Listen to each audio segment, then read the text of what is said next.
Assalamualaikum warahmatullahi wabarakatuh. Apa kabar semuanya? Semoga selalu sehat, dilancarkan rezekinya, dimudahkan segala urusannya ya. Amin. Nah, di video kali ini saya akan berbagi informasi yaitu terkait jadwal pencairan bantuan PKH tahap 2 maupun BPNT tahap 2 tahun 2025.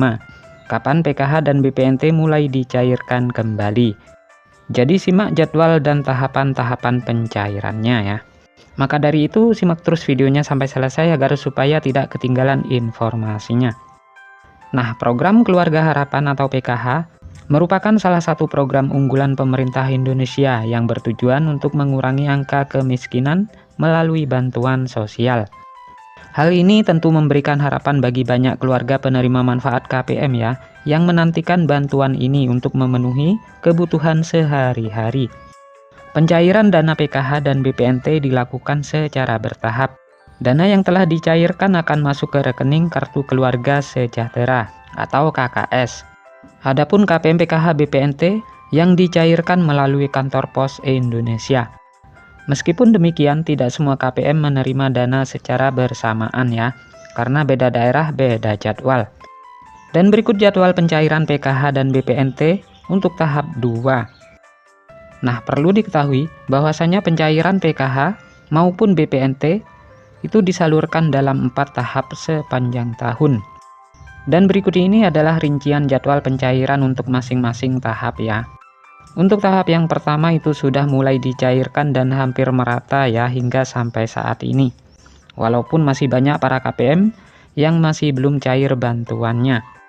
Sedangkan untuk tahap 2 ini akan kembali dicairkan di antara bulan Mei dan Juni. Untuk tahap yang ketiga, ini akan dicairkan di antara bulan Agustus dan September. Dan tahap yang keempat, di antara bulan November dan Desember, baik PKH maupun BPNT. Nah, dengan adanya jadwal ini diharapkan KPM dapat mempersiapkan diri ya, dan mengatur keuangan mereka dengan lebih baik, terutama dalam menghadapi kebutuhan yang mungkin meningkat di setiap tahapan pencairan. Nah, sementara besaran bantuan PKH bervariasi ya, tergantung pada kategori penerima. Untuk ibu hamil, Rp750.000 per tahap, total 3 juta per tahun. Sedangkan anak usia dini umur 0 sampai dengan 6 tahun, Rp750.000 per tahap, total 3 juta per tahun.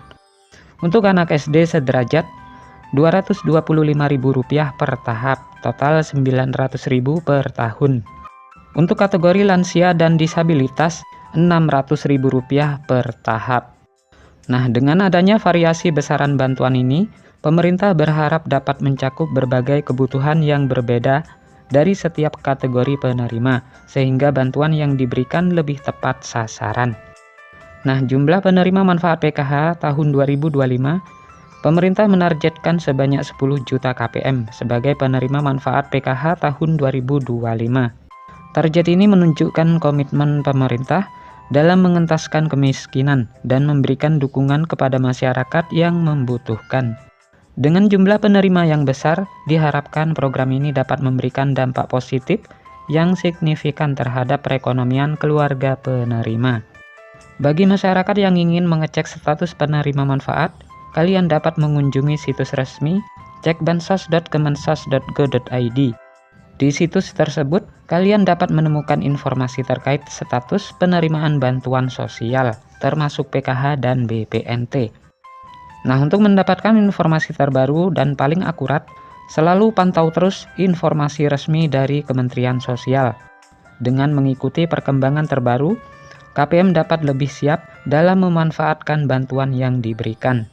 Dengan adanya bantuan ini diharapkan dapat meringankan beban ekonomi dan membantu keluarga dalam memenuhi kebutuhan dasar para KPM. Nah, jadi itulah informasi yang dapat saya sampaikan, semoga bermanfaat. Sampai ketemu di informasi-informasi selanjutnya. Assalamualaikum warahmatullahi wabarakatuh.